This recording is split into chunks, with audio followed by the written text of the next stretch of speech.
Trick or treat. It was Halloween, and Pooh and Piglet were busy carving jack-o'-lanterns. "I'm not going trick-or-treating this year, Pooh," announced Piglet. "I'm too scared." "What is there to be afraid of?" asked Pooh. "We'll only be seeing our friends." "Well, what if a costume has a heffalump hiding under it instead of a friend?" answered Piglet. "Why, I'll be with you, Piglet," replied Pooh. "Look," he said, pointing to a book he had been reading. "I've thought of a costume we can wear together. We'll go trick-or-treating dressed as a totem pole." "All right," sighed Piglet, as Pooh got together the pieces of their costume. "I'll go, but only if you promise to run if you see a heffalump." "I promise," said Pooh. He lifted Piglet onto his shoulders and arranged the costume so they would be a totem pole with two faces. The two of them headed for Rabbit's house. "Oh dear," Piglet whispered as they passed Rabbit's garden. "Something's hiding in the corn stalks." "Don't worry," replied Pooh. "That's just a scarecrow. Not a scare, Piglet." Pooh and Piglet hurried up to Rabbit's door. "Happy Halloween," Pooh cried. "Trick or treat." No one answered. "Oh bother," said Pooh. "Rabbit's not home." Next, Pooh and Piglet went to Kanga's house. Pooh knocked on the door and cried, "Happy Halloween! Trick or treat!" Again, no one answered. "Oh bother," said Pooh. "Kanga's not home either." As Pooh and Piglet headed down the path, a white figure flew toward them, shrieking. "Oh!" "Pooh!" cried Piglet. "It's a ghost! Run!" Holding tightly to Piglet, Pooh ran as fast as he could. He dashed behind a tree and peeked out at the ghost. The white thing thrashed around for a few minutes. Then suddenly it untangled itself. "Tigger!" Pooh exclaimed. Tigger frowned. "Who are you?" he asked. "And what are you?" "It's me," said Pooh. "And me," added Piglet. "We're a totem pole." Tigger scratched his head. He had never seen a totem pole before, but he was very pleased when Pooh invited him to go trick-or-treating. "You can dress up as a ghost," Pooh suggested. "But if you see a heffalump anywhere, you must promise to tell us," Piglet insisted. The friends hurried on to Eeyore's place. As they approached, they saw that his little twig house was covered with cobwebs. "Ooh, huge spiders," said Piglet, shivering. "Don't go any closer." Then, out of the shadows, a voice called, "And why not?" "A heffalump!" cried Pooh. "Where?" yelled Tigger. "Run!" squeaked Piglet. "Oh well," said Eeyore, peering around the corner. "No one ever sticks around, naturally. Not even the spiders who made these cobwebs." When he recognized Eeyore's voice, Pooh stopped. "We came to see you," he said. "Would you like to come trick-or-treating with us?" "Can't," Eeyore said gloomily. "Don't have a costume." Said Pooh. "Well, If you rolled around in these cobwebs, you would look just like a mummy, Tigger said. Here, buddy boy, let me help. When Eeyore was ready, the whole gang headed down the path. Suddenly, 4 strange shapes ran out of the trees. "Heffalumps!" shouted Tigger. "Run!" cried Piglet. Then the smallest shape squealed. "Look, Mama, we scared them." Pooh halted in his tracks. "Roo," he said. The 4 strange shapes removed their masks, and there were Roo, Kanga, Rabbit, and Owl. "We tricked them, Mama, we tricked them," Roo squeaked happily. "Yes, dear," Kanga replied. "Now let them catch their breath, then we can all go to Owl's house for some treats." "Well, Piglet, what did I tell you?" Pooh said as the friends walked toward Owl's house. There was nothing to be afraid of. "All we've seen are our friends this Halloween." "I'm glad, Pooh," Piglet said. "Happy Halloween."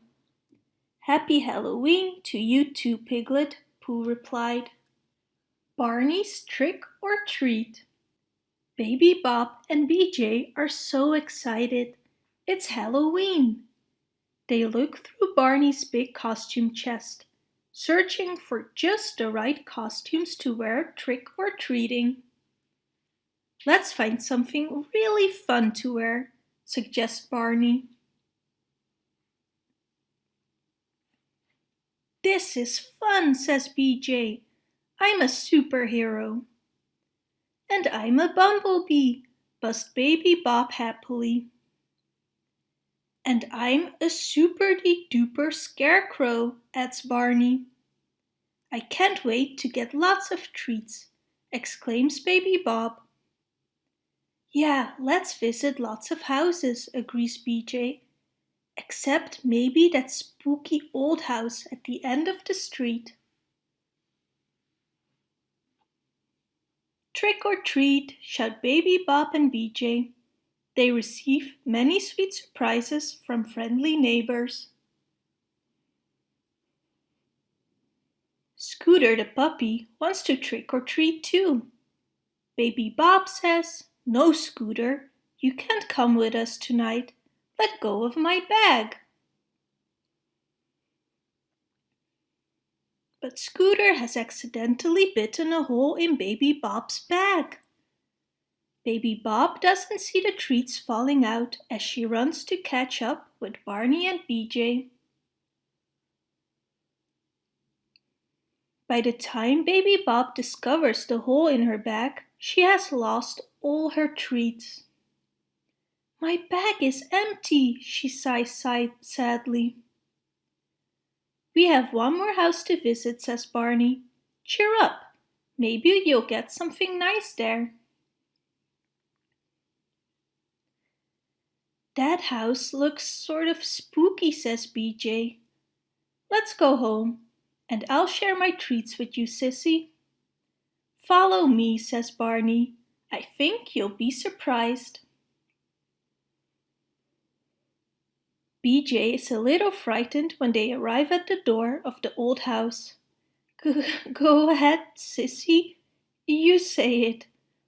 No, BJ," whispers Baby Bob. "You say it." "Don't worry," says Barney. "I'll say it." Then he shouts, "Trick or treat."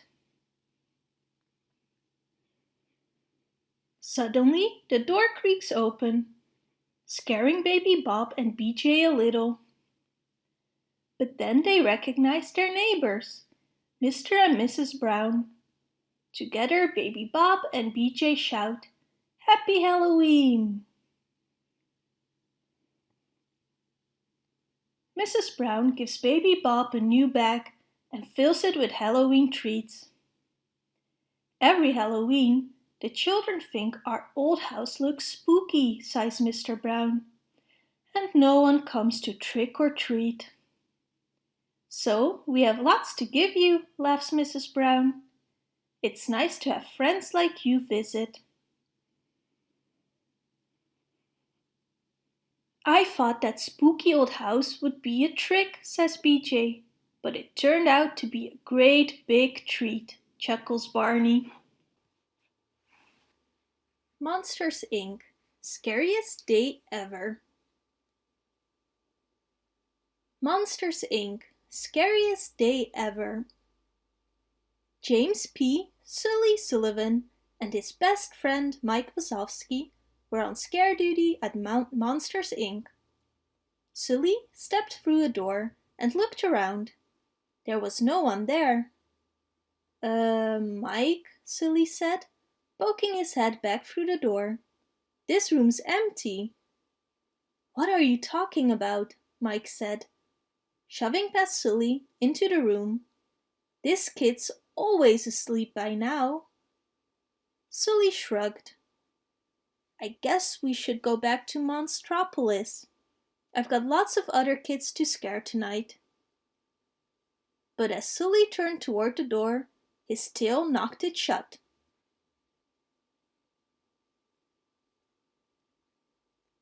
Meanwhile, on the scare floor, George Sanderson and his right-hand man Charlie were working the same neighborhood as Mike and Sully. They saw an activated door, but no one appeared to be manning it. Charlie said when he saw the unmanned door. Looks like Mike and Sully accidentally left this one on. We'd better turn it off, George said. It isn't safe to leave a door to the human world active. Back in the human world, Sully reopened the closet door, but when he did, all he saw was the inside of the closet. The door back to the scare floor isn't working, said Sully.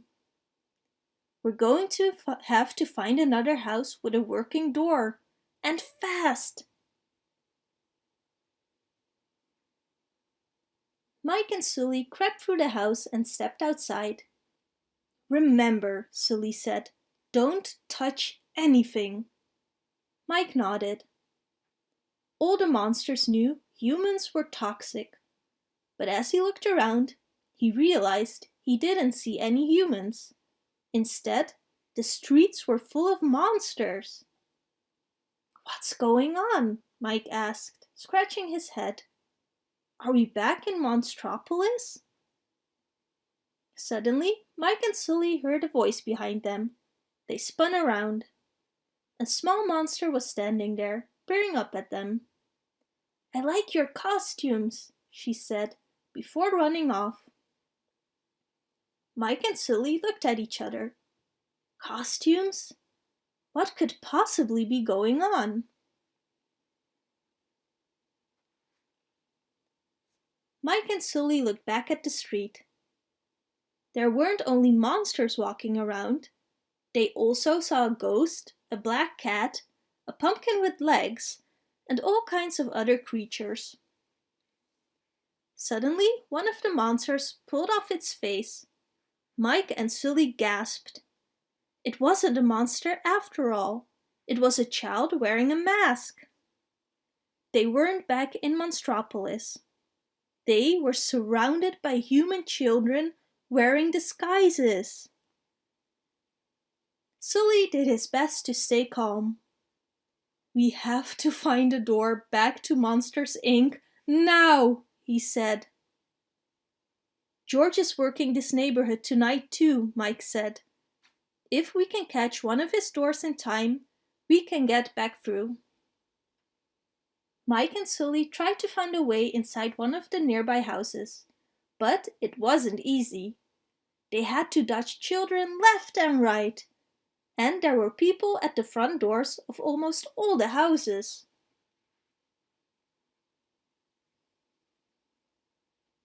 Mike and Sully managed to sneak into a few houses, but none of the doors inside were powered up.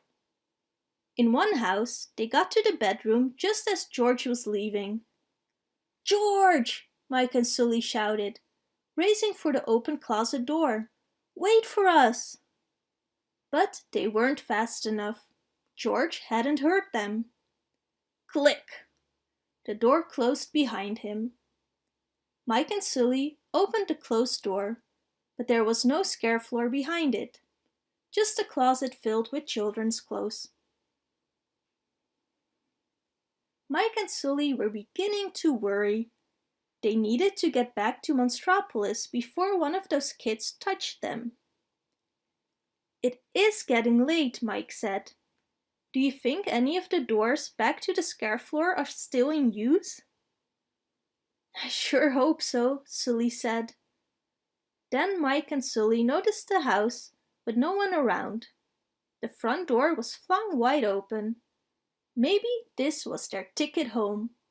Come on, let's go, said Sully. Mike and Sully tiptoed inside the house. But as they crept toward the door, they heard sounds of talking and laughter. The house wasn't empty like they thought. Oh no, Sully said when he realized what was going on. We're in the middle of a party, Mike exclaimed. Whoa, said someone behind Mike and Sully. The two spun around. A boy stood there, staring at them. Cool Halloween costumes! Mike and Sully slowly began to back away. Mike, said Sully, it's Halloween? Oops, said Mike. I guess I missed that memo. Hey, the boy called to his friends. Come check out these cool monster costumes.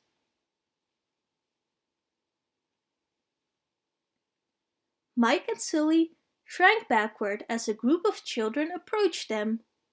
Your costumes look so real, a little girl exclaimed. Can I touch the fur? She reached a hand toward Sully. Mike shrieked. No! Sully roared. Sully had forgotten how big and frightening he was. The kids screamed at the top of their lungs and ran away. But Mike and Sully were the most terrified of all. Let's get out of here, Mike shouted. He and Sully turned and ran. Mike pulled Sully into the closest bedroom and slammed the door behind them. Please, please, please let this door work, Mike said. What are the chances George is using this door? Asked Sully. Slim, said Mike. But we have to try. Mike and Sully crossed their fingers. Then they opened the closet door and it worked! They walked back onto the scare floor at Monsters, Inc. Mike and Sully breathed a huge sigh of relief. They made it home safe.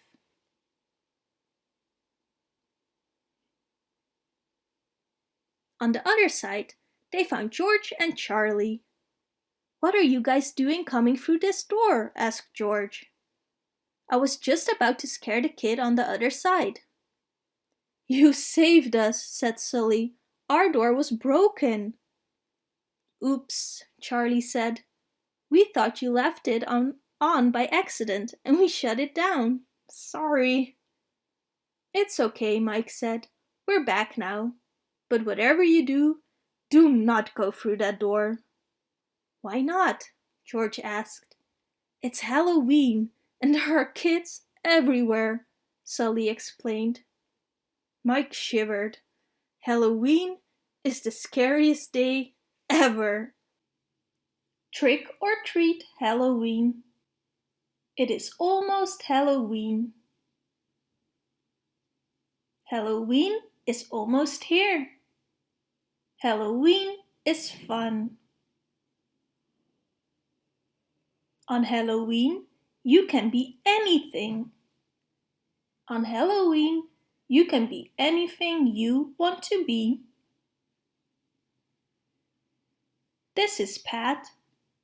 Pat is busy. She is getting ready for Halloween. Pat wants to be a clown. A clown looks like this. This is Bob. Bob is busy. He is getting ready for Halloween. Bob wants to be a monster. A monster looks like this. This is Mary. Mary is busy. She is getting ready for Halloween. Mary wants to be a witch.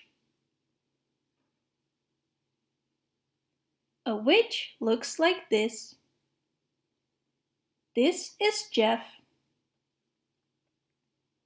Jeff is busy. He is getting ready for Halloween. Jeff wants to be a ghost. A ghost looks like this. Ding dong, trick or treat. What do you want to be on Halloween?